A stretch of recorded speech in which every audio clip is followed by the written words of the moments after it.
প্রিয় শ্রোতা বন্ধু, প্রভাত মরণে স্বাগত জানাই। নতুন নিয়মের দান দেওয়ার নীতির 8টা বিন্দু গতকাল পর্যন্ত লক্ষ্য করেছি। আজ সকালে আরো 2টি বিন্দু দেখার চেষ্টা করব। যার 9 নম্বর হচ্ছে সময় অনুসারে দান দেওয়া।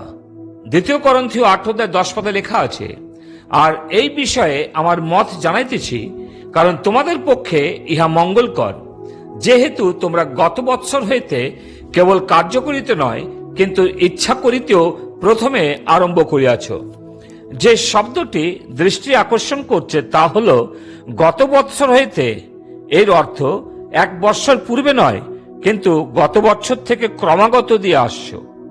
নতুন নিয়মের মণ্ডলী মাকিদোনিয়ার বিশ্বাসী বর্গ প্রথমে দান দেওয়ার আদর্শ রেখেছেন।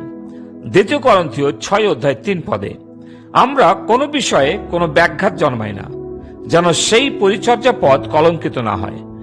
দান দেওয়া হচ্ছে এক ক্রমাগত পরিচর্যা পদ। তাই দান বা টাকার মূল্যটা নষ্ট হয় বা মূল্য থাকে না যদি না সময় মতো সেটা পায়। মনে করুন, এখন আমার 200 টাকার জরুরি প্রয়োজন, কিন্তু টাকাটা এখন না পেয়ে যদি আগামীকাল পায়, তাহলে সেই টাকার মূল্য কোথায়?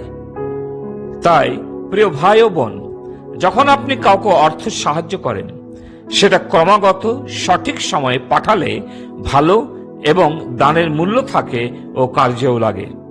অতএব আমরা যদি মনে করি এবং প্রভুর আত্মা আমাদের পরিচালনা করেন কাউকে আর্থিক সাহায্য করতে, তা আমাদের সঠিক সময়েই করা উচিত। প্রথম শতাব্দীর মণ্ডলীগুলো ক্রমাগত প্রভুর কার্যের জন্য আর্থিক সহায়তা পাঠাতেন।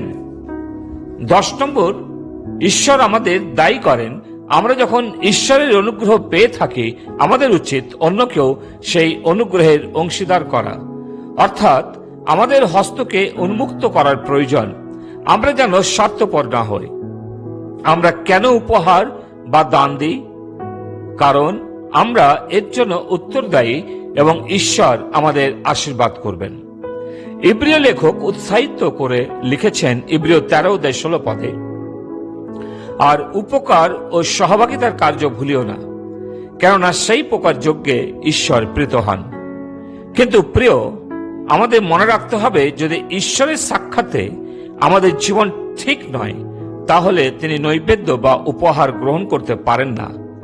উদাহরণস্বরূপ রাজা দাউদ, তিনি রাজা হয়েও মনে ইচ্ছা করেছিলেন যেন ঈশ্বরের জন্য একটি গৃহ বা ভবন নির্মাণ করেন, কিন্তু ঈশ্বর ওনাকে অনুমতি দিলেন না।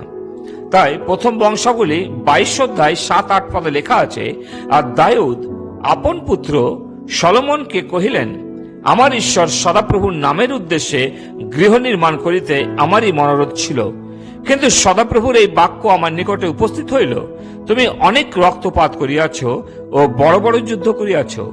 তুমি আমার নামের উদ্দেশ্যে গৃহ নির্মাণ করিবে না, কেননা আমার সাক্ষাতে তুমি অনেক রক্ত মৃত্তিকাতে ঢালিয়াছ।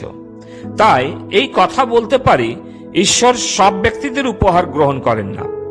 অন্য আরো একটি উদাহরণ হচ্ছে কয়েন, আদি পুস্তক 4 যার অন্তঃকরণ প্রভুর সাক্ষাতে ভালো ছিল না। তিনি ভালো আচরণ করতেন না, তাই ঈশ্বর তার উপহার গ্রহণ করেননি। অননীয় ও সাপিরা অন্য একটি উদাহরণ। তারা ইচ্ছা করেছিল প্রভুর উদ্দেশ্যে নৈবেদ্য উৎসর্গ করবে, কিন্তু স্বামী ও স্ত্রী দুইজনেই নিজেদের অন্তরে মিথ্যাকে আশ্রয় দিয়েছিল এবং ঈশ্বরের আত্মার পরীক্ষা করেছিল, যা প্রেরিত তার 5 লেখা আছে। ফলস্বরূপ উভয়ে একদিনেই কয়েক ঘন্টার ব্যবধানে মৃত্যুবরণ করেছিল। প্রভুকে দেওয়াটা গম্ভীরভাবে নেয়নি। দিমা তো টাকাকে ভালোবেসে প্রভুর কার্য ছেড়ে গিয়েছিল। পৌল বলেছেন, দিমা এই জগৎকে ভালোবাসাতে আমাকে ত্যাগ করিয়াছে। ইস্করিওতীয় জিহুদা টাকাকে ভালোবাসত বলে প্রভুর টাকা চুরি করত, এবং এই চুরির জন্য শয়তান তার অন্তরে প্রবেশ করেছিল এবং জিহুদা প্রভুর উপস্থিতি থেকে পালিয়ে গেছিল। অবশেষে সে আত্মহত্যা করেছিল। গেহসি প্রভুর টাকা অন্যায়ভাবে গ্রহণ করে কুষ্ঠরোগে আক্রান্ত হয়েছিল। অতএব নিশ্চিত হন, কোন জিনিসগুলিকে নিজের জন্য আঁকড়ে ধরে রাখবেন না, এবং সাধারণ ভালো জন্য কাজ করতে শিথিল হবেন না। আপনার যা আছে তা অন্যদের জন্য ভাগ করুন, কেননা প্রভু এই কার্যে প্রীত হন। আমরা 3 দিন যাবৎ 10টি বিন্দু দেখলাম যে বিশ্বাসীদের দান দেওয়ার নীতিগুলি কি। একবার চিন্তা করুন যে আপনি কি কখনো এই নীতিগুলি অনুসরণ করে প্রভুর কার্যে নিজের অর্থ দিয়ে সাহায্য করেছেন। প্রভু আমাদের সাহায্য করুন যেন আমরা এই বাক্যের সত্যতা বুঝতে পারি। প্রভু তিনি তার বাক্যে আমাদের আশীর্বাদ দান করুন। পিতা ঈশ্বর, তোমাকে ধন্যবাদ দিই। বিগত 10টি দিন ধরে আমরা প্রভু মণ্ডলীর বিভিন্ন দিক আলোচনা করেছি, কিন্তু বিগত 3টি দিন প্রভু আমরা 10টি বিন্দু আলোচনা করেছি যে প্রভু নতুন নিয়মের মণ্ডলীর কিভাবে প্রভুকে দান উৎসর্গ করত।